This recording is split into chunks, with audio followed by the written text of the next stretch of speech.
நாங்கள் ஓரளவு ஆண்டவர் சொல்கிற காரியங்களில் கீழ்ப்படிஞ்சு வாழலாமே ஒழிய நீதிமானம் பெரிய விஷயம். அவன் சொல்லுவோமா, தேவனுக்கு முன்பாக நீதிமானா இருப்பது எப்படி? சொல்றது என்றால் பெரிய சன்மார்க்கனும் உத்தமனும், பொல்லாப்புக்கு பயந்து கர்த்தருக்கு பயந்து பொல்லாப்புக்கு விலகுகிறவனுமாகிய யோபு அல்லவா சொல்லி இருக்கிறான். அவனே சொல்லுகிறார், யோபுவே சொல்றார், இப்படி நீதிமான தேவனுக்கு முன்பாக இருக்க முடியாது. இந்த இடத்துல நாங்கள் கவனிக்கின்ற காரணம், அந்த நீதிமான் என்கின்ற காரியத்தை, அந்த அந்தஸ்தை நானும் நீங்கள் எப்படி அடைந்தோம் என்கின்ற அந்த சத்தியத்தை நாங்கள் அறிந்து கொண்டாலே நாங்கள் கர்த்தருக்கு பிரமாணிக்கமாய் வாழ முடியும். கரங்களை கட்டி தேவனை மகிமைப்படுத்துவோம். ஆமென்.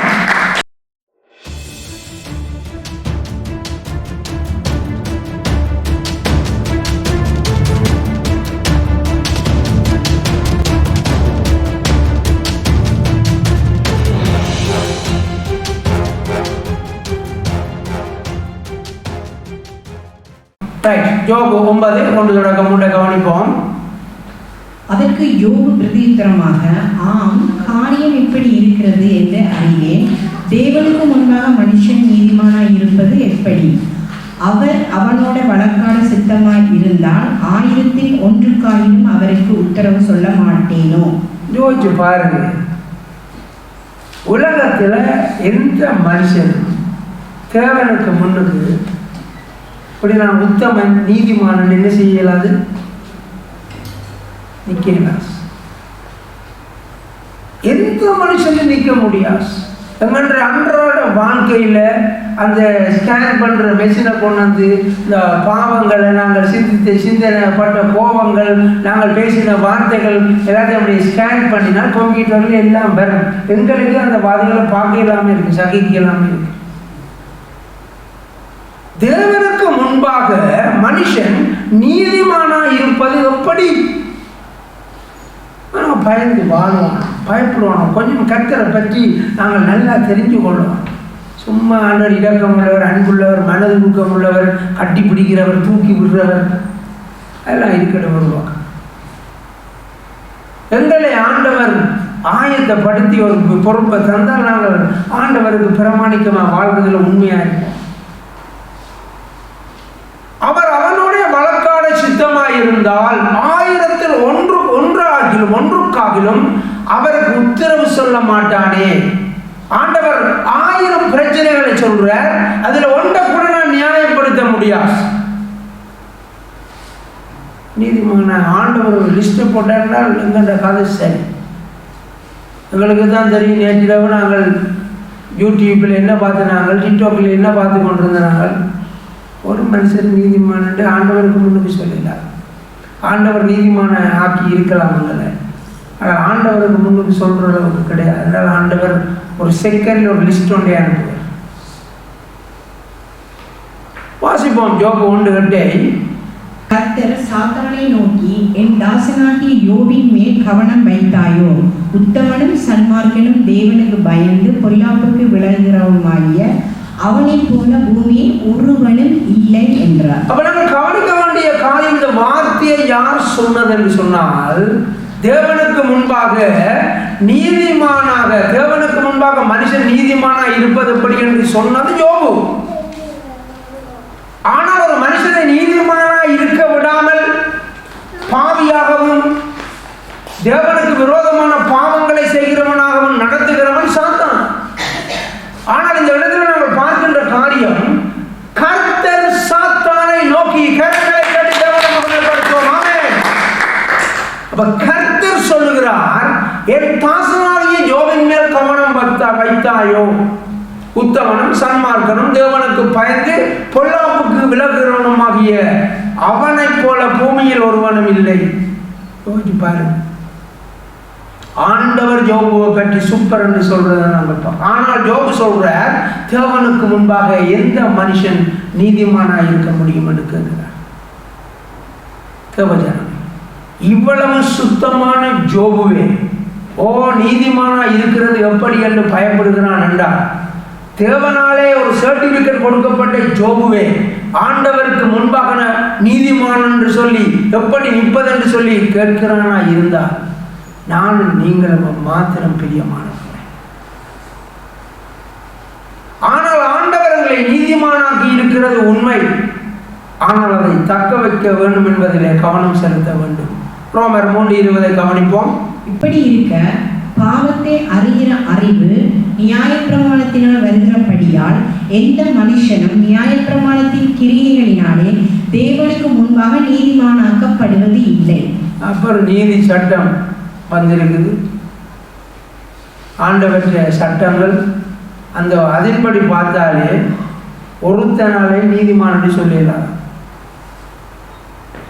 ஏனென்றால் பாவத்தை அறிகிற அறிவு நியாய பிரமாணத்தினால் வருகிறபடி. அப்ப நியாய பிரமாணம் ஒரு மனுஷனுடைய பாவத்தை மன்னித்து அவனை நீதிமானாக்குறது கிடையாது. அப்ப நியாய பிரமாணம் என்னையும் உங்களையும் என்ன செய்கிறது? ஒரு மதிப்பீடு செய்ய வைக்கிறது. ஓ, இது பாவம், இது பாவம் இல்லை. எந்த மனுஷனும் நியாய பிரமாணத்தின் கிரியைகளினாலே ஓகே இன்னும் பாவம் செய்தால் இதை செய்ய வேணும், இன்னும் பாவம் செய்தால் இதை செய்ய வேணும் என்று சொல்லி நானும் நீங்களும் அதை நாங்கள் செய்வோமா இருந்தாலும் அந்த பலிகளை செலுத்தி குற்ற நிவாரண பலிகளை சர்வாங்க தகன பலிகளை செலுத்தி நாங்கள் பாவ மன்னிப்பை பெற்றுக்கொண்டாலும் நாங்கள் என்னவாக மாறுவதில்லையா? நீதிமானாக மாறுவது. நாங்கள் தெரிஞ்சு கொள்ளணும் அடிப்படை விஷயங்களை, சாதாரணமான அடிப்படை உண்மைகளை நாங்கள் கற்றுக்கொள்ளணும். அப்ப நியாய பிரமாணத்தின் கிரியைகளினாலே பலிகளை செலுத்துவதன் மூலம் தேவனுக்கு முன்பாக நீதிமானாக்கப்படுவதில்லை. அப்ப இந்த நியாய பிரமாணம் 613 நியாய பிரமாணம் எங்கே என்று சொன்னால் நாங்கள் பார்க்கிறோம் ஆதியாகமம் 1:1 இருந்து நாங்கள் பார்க்கிறோம் உபாகமம் 34:12 வரை அவ்வளவு கட்டளை சட்டங்களை மாண்டவர் கொடுத்திருக்கிறார். 613 கட்டளை சட்டங்கள். இதில் உள்ள பயங்கரமான விஷயம் என்னென்று சொன்னால் இந்த 613 கட்டளை சட்டங்கள்ல நீங்கள் 612 செய்து ஒன்றை செய்யாமல் இருந்தாலும் பாவம். ஏனென்று சொன்னால் நியாய பிரமாணத்தை மீறுவதே அவுட். அப்போ எப்படி நீதிமான வாழையிலும் நீதிமானாக முடியும்? நாங்கள் பின்னால் பெரிய மாட்டை கொண்டு பலியெல்லாம் செலுத்தி கொண்டு குடும்பமாக நாங்கள் வந்தோமா இருந்தால் அடுத்த பாவம் ரெடியாக இருக்கும். இந்த அடுத்த பாவம் செய்துட்டேன் யோசிச்சு பாருங்க. அப்புறம் ஒரு சிக்கலான ஒரு விஷயம், தேவனுடைய ஒரு காரியத்தில் நானும் நீங்களும் நீதிமானாக்கப்பட்டிருக்கிறது என்பதனுடைய ஆழமான விஷயத்தை நாங்கள் புரிந்து கொள்ளும் பொழுது மாத்திரம்தான் நாங்கள் கர்த்தருக்கு பிரமாணிக்கமாய் வாழ முடியும். ஆமென் சொல்லுவோமா? அப்ப இந்த இடத்துல நாங்கள் பார்க்கின்ற காரியம், நீதிமானாக யாரும் விரும்பினாலும் விரும்பாவிட்டாங்க மாற முடியாது என்பதுதான் இங்கே சொல்லித்தரப்படுகின்ற காரியம். நீதிமானாக யாரும் செய்ய முடியாது, வர முடியாது. ஆனால் அது எப்படி அது நடக்கிறது, நாங்கள் எப்படி நன்றியுடையவர்களாக இருக்க வேண்டும் என்பதை கவனிக்க வேணும். யாக்கோபு 2:10-11 சொல்கிறது, எப்படியெனில் ஒருவன் நியாயப்பிரமாணம் முழுவதையும் கைக்கொண்டிருந்தும் ஒன்றிலே தவறினால் எல்லாவற்றிலும் குற்றவாளியாய் இருப்பான். ஏனென்றால் விபச்சாரம் செய்யாதிருப்பாயாக என்று சொன்னவர் கொலை செய்யாதிருப்பாயாக என்றும் சொன்னார். ஆதலால் நீ விபச்சாரம் செய்யாமல் இருந்தும் கொலை செய்தாய், ஆனால் நியாயப்பிரமாணத்தை மீறினவன் ஆவாய். 613 சட்டங்களை நீங்கள் வாங்கி பார்த்தீர்கள் என்று சொன்னால் சாதாரணமாக யாரும் அதற்கான பலிகளை செலுத்தினாலும் நீதிமானாக முடியாது. வாழ்க்கையில நடைமுறையில இல்லாத ஒரு காரியம். ஆனால் பாவ நிவாரணத்தை, குற்ற நிவாரண பலிகளை செலுத்தி நாங்கள் ஓரளவு ஆண்டவர் சொல்ற காரியங்கள்ல கீழ்ப்படிஞ்சு வாழலாமே ஒழிய நீதிமானம் பெரிய விஷயம். ஆமென் சொல்லுவோமா? தேவனுக்கு முன்பாக நீதிமானா இருப்பது எப்படி? சொல்றது என்றால் பெரிய சன்மார்க்கனும் உத்தமனும் பொல்லாப்புக்கு பயந்து கர்த்தருக்கு பயந்து பொல்லாப்புக்கு விலகுகிறவனுமாகிய யோபு அல்லவா சொல்லி இருக்கிறான். அவனே சொல்லுகிறார், யோபுவே சொல்றார், இப்படி நீதிமான தேவனுக்கு முன்பாக இருக்க முடியாது. இந்த இடத்துல நாங்கள் கவனிக்கின்ற காரணம் அந்த நீதிமான் என்கின்ற காரியத்தை, அந்த அந்தஸ்தை நானும் நீங்கள் எப்படி அடைந்தோம் என்கின்ற அந்த சத்தியத்தை நாங்கள் அறிந்து கொண்டாலே நாங்கள் கர்த்தருக்கு பிரமாணிக்கமாய் வாழ முடியும். கரங்களை தட்டி தேவனை மகிமைப்படுத்துவோம். ஆமென். இந்த உலகத்தில் எப்படிப்பட்ட தெய்வங்களை வழிபடுகிறவர்கள், எப்படிப்பட்ட பஜனைகளை நாள் முழுக்க இருந்து செய்கிறவர்கள், எப்படிப்பட்ட பிரார்த்தனைகளை நாள் முழுக்க இருந்து ஓதுகிறவர்களால கூட நீதிமானாக முடியாது. ஆமென். ஆனால் என்னையும் உங்களையும் தேவன் கர்சனையாக மீட்டெடுத்திருக்கிறார். கரங்களை தட்டி தேவனை மகிமைப்படுத்துவோம். ஆமென். நீதிமானாகிறது சாதாரண விஷயம் கிடையாது.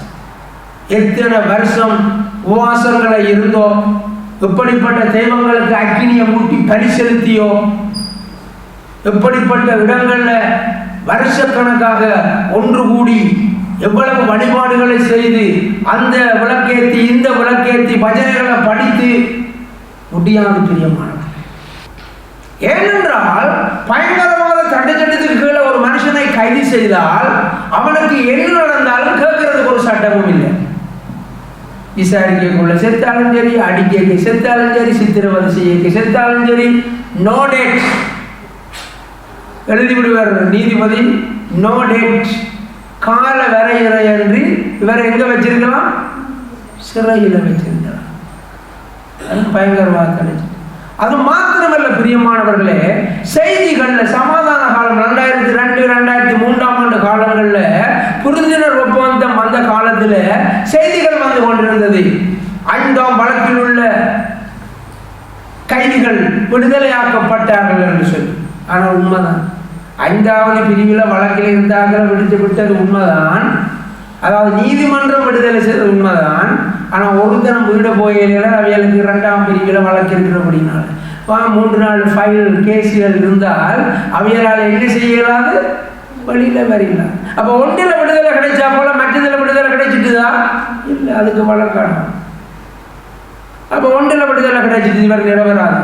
அதை வச்சுக்கொண்டு இந்த வழக்கில் இவருக்கு அதே இதை சொல்லி இந்த விடுதலை ஆகணும். அது வழக்கு வர, இது வழக்கு வர. இதான் பயங்கரவாத கிடைச்சது. இந்த நியாய பிரமாணமும் அப்படித்தான் இருந்தது. ஒன்றில் மீறினாலே நாங்கள் ஒட்டுமொத்த நியாய பிரமாணத்தை மீறுகிறோம் என்பதாக வருகிறது.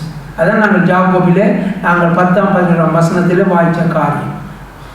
யோபு 9:1-3 மீண்டும் வாசிப்போம். அதற்கு யோபு பிரதியுத்தரமாக, ஆம், காரியம் இப்படி இருக்கிறது என்று அறிவேன். தேவனுக்கு முன்பாக மனுஷன் நீதிமானாய் இருப்பது எப்படி? அவர் அவனோட வழக்காட சித்தமாய் இருந்தால் 1000-ல் 1 அவருக்கு உத்தரவு சொல்ல மாட்டேனோ? 1000-ல் 1 ஆண்டவர் 1000 குற்றச்சாட்டை எரிக்கைக்கு முன்பாக வைக்கிறார் என்றால், இல்லையா அப்படி இல்லை, இப்படி எல்லாம் நடந்தது என்று நான் அவருக்கு விளக்கம் சொல்லிடலாம்.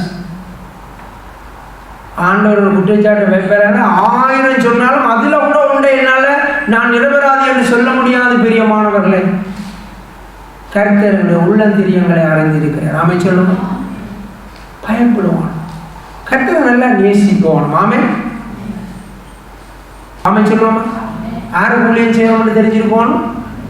தேவனுக்கு ஊழியம் செய்யறவங்க தெரிஞ்சிருக்கும். ஆமோஸ் 7 கவனிப்போம்.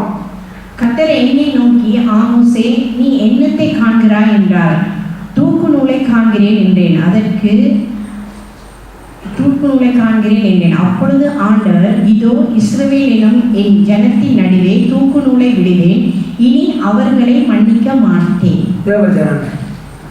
இல்லையே நானும் நீங்களும் மனசில் நினைச்சு கொண்டிருக்கலாம், நான் நீதிமான் நினைச்சு கொண்டிருக்கலாம். உண்மை அது வேறு, எங்களுடைய விசுவாசம் உண்மை. இதுதான் நாங்கள் பார்க்க போகிறோம். அது ஆழம். ஆண்டவர் தூக்கு நூலை விடுவாரா இருந்தார். ஒரு கட்டிடத்தோட கொண்டு பிடிக்கிறது என்ன, ஒரு கட்டிடத்தோட கொண்டு அதை பிடிக்கிறது, ஒரு நேரே அது காட்டும். இப்போ அந்த இது வந்துடுச்சு, தண்ணி மாதிரி உள்ளுக்குள்ள ஒரு குமிழி ஒன்று இருக்கு, பேலன்ஸ் பார்க்குறது. தூக்கு நூலை விட்டால் அப்படியே சீராக இருப்போம். ஆமை சொல்லுவோமா? நாங்கள் எல்லாரும் ரட்சிக்கப்பட்ட பிள்ளைகள் எப்படி இருப்போம்? சீராக இருப்போம். கோணல் மாணவர்களாக இருக்கக்கூடாது. எங்களுடைய வாழ்க்கையை தான். அப்போ நாங்கள் முதல்ல ஆரம்பத்தில் பிள்ளைகளை குறித்து பார்த்ததுன்னு சொன்னால், எங்களுடைய சொந்த பிள்ளைகள் எப்படி வாழ வேண்டும் என்பதை குறித்து நாங்கள் பார்த்தோம். அதே போல தான் தேவன் என்னையும் உங்களையும் பார்க்கிறார் என்பதை மறக்கக்கூடாது. ஆமே, தன்னுடைய சொந்த பிள்ளைகள், ரட்சிக்கப்பட்ட பிள்ளைகள், தேவனாலே வேறு பிரிக்கப்பட்ட பிள்ளைகள், சொந்த ஜனம் எப்படி வாழ வேண்டும் என்று அவர் ஆசைப்படுகிறார் என்பதை மறக்கக்கூடாது. பிள்ளைகளுக்கு விளையாட ஆசை, அவைகளுக்கு எல்லாம் பொழுதுபோக்கும் முஸ்பாத்தியும் விளையாட்டுமா இருக்கு. உண்மையாக ஆண்டவருக்கு இருக்கிற பிள்ளைகள் பெற்றோருக்கு வேதனையாக இருக்கு, அழுவார், கவலைப்படுவார். நம்முடைய பிள்ளைகள் ஏன் இப்படி அலட்சியமாக இருக்கிறார்கள்? கர்த்தரும் அப்படித்தான் பிரியமானவர்களே. அப்ப இந்த இடத்துல நாங்கள் பார்க்கின்ற காரியமா, இனி அவர்களை மன்னிக்க மாட்டேன். இப்போ ஆண்டவர் எனக்கு உங்களுக்கு எதிராக என்னத்தை விட்டுடக்கூடாது, தூக்கு நூலை விட்டுடக்கூடாது. தூக்கு நூலை விட்டுருக்கா, சரி பார்த்தாருங்க, கதை போச்சு, ஃபைல் க்ளோஸ். இரக்கம் உள்ள தேவனை எப்பவுமே நேசிங்க. ஆமென். ஒன்றும் துணிகரமாக பாவம் செய்யாம இருங்க. ஆமென். கர்த்தருக்கு பிரியமா வாழ்றதில் ஜாக்கிரதையா இருங்க, பயபக்தியோட இருங்க. உங்களுக்கு பலவீனங்கள் இருக்குமா இருந்தா கேளுங்க, ஆண்டவரே என்னால் அது பார்க்கலாமா இருக்கலாது, ஆண்டவரே அவளோட எடுத்து சண்டை பிடிக்கலாமா இருக்கலாது ஆண்டவரேன்னு கேளுங்க. ஆண்டவர் ஒரு நாளைக்கு போனை நிப்பாட்டி போனெல்லாம் விழுந்து நொடுங்கி போய் இருக்கு, 3 நாளைக்கு இருப்பீங்களாமே. போச்சு பாருங்க, எங்களுக்கு அதுதான் பலவீனம், இதுதான் பலவீனம்னா ஆண்டவருடைய கேட்போம். ஆமென். ஏன்னா நாங்கள் என்னத்தை பாதுகாக்கணும்? அந்த நீதிமான பேரை பாதுகாக்கணும். அப்போ ஆண்டவர் எல்லாரையும் கொண்டாந்து சென்ன முழு சனத்தை முழு பேரை அழைச்ச எல்லாரையும் கொண்டு வந்து எங்கால கொண்டு விடுறார் ஆண்டவர்? எங்கால கொண்டு விடுறார்? செங்கடலுக்கு அங்கால கொண்டு வந்து விடுறார். செங்கடலுக்கு இந்தியாவில் வந்து எல்லாரும் பாட்டு படிச்சவங்களா இல்லையா? கர்த்தரை துதிச்சவங்களா இல்லையா? எங்க சத்தத்தை காணல. ஆமென். எல்லாரையும் தான் ஆண்டவர் கொண்டு வந்து விட்டார். யாராவது பச்சை போதம் பார்த்து சொன்னவரா? இந்த குடும்பம் வரக்கூடாது, இவ வரக்கூடாது, டேக்னி வரக்கூடாது, யாராவது சொன்னவரா? இல்லை. ஆண்டவர் அழைச்ச எல்லாரையும் கொண்டு வந்து எங்கால விட்டவர்? செங்கடலுக்கு இவ்வளவு அற்புதங்களை எல்லாம் தாண்டி இவ்வளவு காரியங்கள் எல்லாம் பார்த்துட்டு இந்த ஜனம் கர்த்தருக்கு பிரியமா நன்றியுள்ள ஜனங்களா வாழ்ந்தார்களா? இதையாவது நாங்கள் நினைச்சு பார்க்கிறோம் இல்லையா? அவங்கள மட்டுமா நாங்கள் குற்றம் சாட்டி கொண்டிருக்கோம்? இன்றைக்கு எனக்கு உங்களுக்கு மாண்டவர் அப்படி ஒரு மீட்பை தந்திருக்கிறாரா இல்லையா? எனக்கு உங்களுக்கு மாண்டவர் நிபந்தனை வச்சா, ரைட்டுடைய அப்பா விளக்கு வச்சு கும்பிட்டவர், உன்னுடைய அம்மம்மா 50 பேருக்கு சாப்பாடு கொடுத்தவர் என்று எங்களுடைய கிரியைகளினாலேயா நாங்கள் ரட்சிக்கப்பட்டு நாங்கள் எல்லாரையும் எல்லாம் ஆண்டவர் ஒட்டுமொத்தமாக கொண்டு வந்தவர்? எண்ணத்தின் மூலம் கொண்டு வந்து எண்ணத்தினாலே எங்களை மீட்டவர், சிலுவையினாலே எல்லாம் மீட்டிருக்கிறார். அந்த காலத்தில் செங்கடலை கடந்து கொண்டு வந்த தேவன் இந்த காலத்தில் கிறிஸ்துவினுடைய சிலுவை மரணத்தின் மூலம் அல்லவா எங்களை மீட்டிருக்கிறார். ஆமென். கல்வாரியின் மூலம் அல்லவா மீட்டிருக்கிறார். நானும் நீங்களும் அந்த ஜனம் செங்கடலை கடந்த பிறகு கர்த்தருக்கு பிரியமில்லாத பாவங்களை செய்தார்கள், விக்கிரகங்களை வழிபட்டார்கள், கர்த்தருக்கு பிரியமில்லாத பாவங்களை அசுசியான காரியங்களை செய்தார்கள், வணங்கா கழுத்துள்ளவர்கள் என்று பெயர் பெற்றார்கள். ஆனால் நானும் நீங்களும் சிலுவையினாலே ரட்சிக்கப்பட்ட நானும் நீங்களும் அதை காத்துக் கொள்கிறோமா? அதை போனிக் கொள்கிறோமா? அது தெரியணும். மீண்டும் ஆவியானவர் சொல்லுகிற காரியம், ஒரு மனுஷன் நினைச்சாலும் நீதிமான் ஆகியலாஸ். எந்த ஒரு மனுஷன் நினைச்சாலும் நீதிமான் ஆகியலாஸ். கர்த்தர் ஸ்கேன் பண்ணினார் என்றால் 1000ல் 1க்கு கூட எங்களால் பதில் சொல்லினார். தேவஜனமே, இன்றைய நாளிலே பரிசுத்த ஆவியானவர் இன்னும் அதிகமாய் கர்த்தருக்குள்ளே வாழும்படி எங்களை அழைக்கிறார். ரோமர் 3:23-24 கவனிப்போம். எல்லாரும் பாவம் செய்து தேவ மகிமையற்றவர்களாகி இலவசமாய் அவருடைய கிருபையினாலே கிறிஸ்து இயேசுவில் உள்ள மீட்பை கொண்டு நீதிமான்கள் ஆக்கப்படுகிறார்கள். அப்ப ஆண்டவர் காசு வேண்டி கொண்டா ரட்சிப்பு தந்தவர்? அவங்க கதைக்கிற மாதிரி பால் மாவை கொடுத்து, அரிசியை கொடுத்து, நிவாரணத்தை கொடுத்து மதம் மாத்திராங்கன்னு சொல்ற மாதிரியா இயேசு ரட்சிப்பை தந்தவர்? ரட்சிப்பு இலவசமாக தந்தவர். ஆண்டு விழாவுக்கு எல்லாரும் கோலா குடித்தோம், பெண்டா குடித்தோம், இலவசமாக கிடைச்சதா இல்லையா? ஆபல் பிரதேச குடும்பம் மாத்திரம் பேமிலி கொண்டது அப்படியா? ஓகே. அப்போ எங்கள் எல்லாருக்கும் அது இலவசம். ஆனால் அதுக்கான காசு கொடுத்ததார் மணி சிஸ்டர். அமைச்சிருவோமா? அதான் உண்மை. அப்போ அந்த இலவசம் என்கின்ற காரியம் இதுதான். எனக்கு உங்களுக்கு இலவசமாக கிடைத்தது. யாரோ ஒருவர் அதற்காக காசு கொடுத்திருக்கிறார், பே பண்ணி இருக்கிறார், கிரியம் செலுத்துகிறார். ஜீசஸ். ஆமென். இயேசு எனக்கு உங்களுக்காகவும் தம்மை தாமே சிலுவையில் ஒப்பு கொடுத்தபடியினால் தான் நானும் நீங்களும் இந்த மிகப்பெரிய ரட்சிப்பை பெற்றிருக்கிறோம். ஆமென். இதில் உள்ள பயங்கரமான வார்த்தை என்ன தெரியுமா? இயேசுவில் உள்ள மீட்பை கொண்டு நீதிமான்களாக்கப்படுகிறார்கள் கரங்களை கட்டி. ஆமென். அப்ப அதே கர்த்தர் மாறிட்டார். அவர் எப்பவுமே பரிசுத்தவான், பரிசுத்தம் உள்ள தெய்வம். ஆனால் நாளை நீங்கள் இலவசமாக அல்லவா நீதிமான்களாக்கப்பட்டிருக்கிறோம். இல்லாத 613 சட்டங்களையும் நாங்கள் பார்த்து கொண்டு இருப்போமா இருந்தால் எங்களால் என்னவா மாறலாது? நீதிமான்களாக வேற எந்த வழியிலையும் யாரும் வர முடியாது. பிரியமானவர்களே, இன்றைக்கு நீங்கள் நினைக்கலாம், யாராவது நாங்கள் ஆண்டவருடைய பிள்ளைகளாக வாழ்ந்தும், ஆண்டவருக்காக ஞானஸ்தானம் எடுத்தும், ஆண்டவருடைய பிள்ளைகளாக வாழ்ந்தும் எங்களுக்கு பிரச்சனைகள் இருக்கின்றனவே என்று யாராவது நினைக்கலாம். அந்த ஃபைலை மற்ற பக்கம் திருப்பி பாருங்க. எப்படி என்றால், நீங்கள் அப்போ ரட்சிக்கப்பட்டிருக்காட உங்கள் எல்லாமே எப்படி இருக்கு? இப்போ விளங்குது ஆண்டவற்றை அன்பு.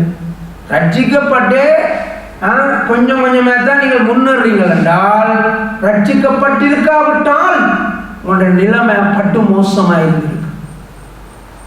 தேவஜனமே, என்னையும் உங்களையும் ஆண்டவர் நீதிமானாக மாற்றி இருக்கிறார். ஆமென். இந்த நீதிமான இந்த நெத்தியில குத்தின அந்த சீலை தயவு செய்து அழிச்சு போடாதீங்க. பாவங்களை செய்யாம ஆண்டவருக்கு பிரியமில்லாமல் வாழாதபடி எங்களுடைய மாமிசத்தை அப்படியே அக்கினியில தகனபடியாக சுட்டரிக்க கொடுத்து ஆவியில நாங்கள் கர்த்தருக்கு பிரியமான பிள்ளைகளாய் வாழ கற்றுக்கொள்வோம். ஆமென். நீதிமான் நீதிமான் ஒவ்வொரு நாளும் சொல்லுங்க, இயேசு எனக்கு இலவசமாய் என்னை நீதிமானாக மாற்றினார், அதுக்கு நான் நன்றி உடையவனாக இருப்போம். அதனால இந்த நாட்டுக்கு நான் இப்போ நன்றி உடையவனாக இருக்கிறேன். அங்கே இருந்து என்ன பிடிச்சு கொண்டாந்து இங்கே கொண்டாந்து இருத்தி விட்டபடியாக. ஆமென் சொல்லுவோமா? ஆமென். அதுதான் உண்மை. வாசிப்போம் ரோமர் 3:22. அது இயேசு கிறிஸ்துவை பற்றும் விசுவாசத்தினாலே பலிக்கும் தேவ நீதியே விசுவாசிக்கிற எவர்களுக்குள்ளும் எவர்கள் மேலும் அது பலிக்கும், வித்தியாசமே இல்லை. யாரும் இந்த இடத்துல பாவிகள் கிடையாது. அது இயேசு கிறிஸ்துவை பற்றும் விசுவாசத்தினாலே பலிக்கும் தேவனுடைய நீதி. தேவ நீதின்னு அதுக்கு பேக்கெட் சீல் குத்தியாச்சு. அதனால நானும் நீங்களும் நீதிமான்கள். ஆமென் சொல்லுவோமா? இயேசுவை விசுவாசிங்க. கிறிஸ்துவை பற்றும் விசுவாசத்தினால அவரை பின்பற்றுகின்ற விசுவாசம். விசுவாசம் என்னத்தில் இருக்கணுமா? ஆக்ஷன், கிரியைகள்ல இருக்கணும். ஆமென் சொல்லுவோமா? அது எப்படிப்பட்ட கிரியை என்றால் இயேசுவை பின்பற்றுகிற கிரியை. ஆமென். இயேசு கிறிஸ்துவை பற்றும் விசுவாசத்தினாலே பலிக்கும் தேவநீதி, அதுதான் நீதிமான். என்னையும் உங்களையும் இயேசு கிறிஸ்து நீதிமானாக மாற்றி இருக்கிறார். இப்ப நீதிமானுடைய அந்த தாழ்பரியம் விளங்கிச்சுதான். இந்த உலகத்திலேயே சிறந்த ஆசீர்வாதம் நானும் நீங்களும் நீதிமான்களாக்கப்பட்டது. ஆமென், ஆமென், ஆமென். நானும் நீங்களும் நீதிமானாக்கப்பட்டது. அந்த பிள்ளைகளுடைய சந்ததிகளுக்கு கொண்டு போவான். நாங்கள் எல்லாம் நீதிமானுக்குரிய ஆசீர்வாதங்களை சுதந்திரிக்கிற சந்ததியாக இருப்போம். எப்படி அந்த செங்கடலை கடந்த பிறகு நன்றி கெட்டவர்களாக வாழ்ந்தார்களோ, நானும் நீங்களும் கிறிஸ்துவுக்குள்ள வந்த பிறகு நன்றி கெட்டவர்களாக வாழக்கூடாது. தேவனுக்கு பிரியமான வாழ்க்கையை வாழலாம். வாசிப்போம், பிள்ளைகளை வர சொல்லுங்க. ஆகையால் நீங்கள் மாயமற்ற சகோதர சிநேகம் உள்ளவர்களாகும்படி ஆவியினாலே சத்தியத்திற்கு கீழ்ப்படிந்து உங்கள் ஆத்துமாக்களை சுத்தமாக்கி கொண்டவர்களாய் இருக்கிறபடியால் சுத்த இருதயத்தோட ஒருவரில் ஒருவர் ஊக்கமாய் அன்பு கூறுங்கள். அழிவுள்ள வித்தினாலே அல்ல, என்றென்றைக்கும் இருக்கிறதும் ஜீவன் உள்ளதுமான தேவ வசனமாகிய அழிவில்லாத வித்தினாலே மறுபடியும் ஜெனிக்கப்பட்டிருக்கிறீர்கள். சத்தியத்துக்கு யார் கீழ்ப்படிக்கணும் தெரியுமா? மாமிசத்தில் இருக்கிற ஆக்கள் ஜென்ம சுவாமிகளாக கீழ்ப்படிய மாட்டாங்க, தெரியாது. ஆவியினாலே சத்தியத்திற்கு கீழ்ப்படிந்து. ஆமென். அப்ப என்னுடைய ஆவியும் ஆண்டவர் பேசுகிற பரிசுத்த ஆவியானவர் சபையில போதிக்கிற ஆவியானவரும் ஒன்றா இருக்கும். ஆவியினாலே சத்தியத்திற்கு கீழ்ப்படிந்து உங்கள் ஆத்துமாக்களை சுத்தமாக்கி கொண்டவர்களாய் இருக்கிறபடியால்.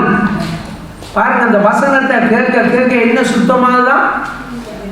ஆத்துமா இருதயம் சுத்தமாகும். சுத்த இருதயத்தோட ஒருவர் ஊக்கமாய் அன்பு கூறுங்கள். எனக்கு போன் பெறக்கூடாது, சபையில இருக்கிற இவரை லவ் பண்றாரு எனக்கு போன் பெறக்கூடாது. சபையில இருக்கிறார்கள் ஊக்கமா அன்பு கூறணும்னா ஓடி வரவான், இயேசுவை தேடி வரவான், ஆண்டவருடைய சமூகத்துக்கு அன்பா இருக்கணும், மகிழ்ச்சியா இருக்கணும், ஒருவர் கைவிடுக்குள்ள சந்தோஷமா இருக்கணும். ஆமென். சுத்த இருதயத்தோட ஒருவர் ஊக்கமாய் அன்பு கூறுங்கள்.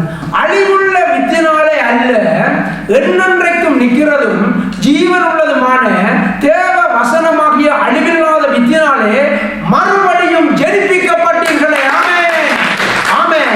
நாங்கள் மீண்டும் மீண்டும் எப்பொழுது நீதிமானாக்கப்படுகிறோம் என்றால் தேவனுடைய வார்த்தையினாலே, தேவனுடைய வசனத்தினாலே எங்களுடைய ஆத்துமா சுத்திகரிக்கப்படும் பொழுது, எங்களுடைய இருதயம் சுத்திகரிக்கப்படும் பொழுதுதான். ஆமென். இப்ப விளங்குதான் நீதிமானுடைய ரகசியம் விளங்கிட்டான். நாங்கள் நீதிமான பேணவும் அனுதினமும் மறுபடியும் ஜெனிப்பிக்கப்படணும் என்றால் தேவ வசனத்தினாலே தான் கட்டப்படணும். ஆமென். ஆனால் நீங்கள் உண்மையாக அந்த நீதிமான் என்ற அந்த பேட்சை நாங்கள் இழந்து போகக்கூடாது, அந்த முத்திரியை இழந்து போகக்கூடாது. ஆமென் சொல்லுவோமா? ஒரு நாள் நாங்கள் கர்த்தருக்கு பிரியமில்லாமல் வாழக்கூடாது. எழுந்து நிற்போமா? கண்களை மூடி இருப்போம். வந்து பாருங்கள். ஆசீர்வாதம் நிரம்பி வழிந்தோடும். Come and see. நம் கண்ணீர் யாவையும் இயேசு துடைத்திடுவார். உடைய தேவன் எழுந்தருள்வார். J. Mission Church, Mosüslistraße 32, 6032 Emmen, Luzern. Halleluja, Halleluja, அவருக்கே மகிமை. Halleluja.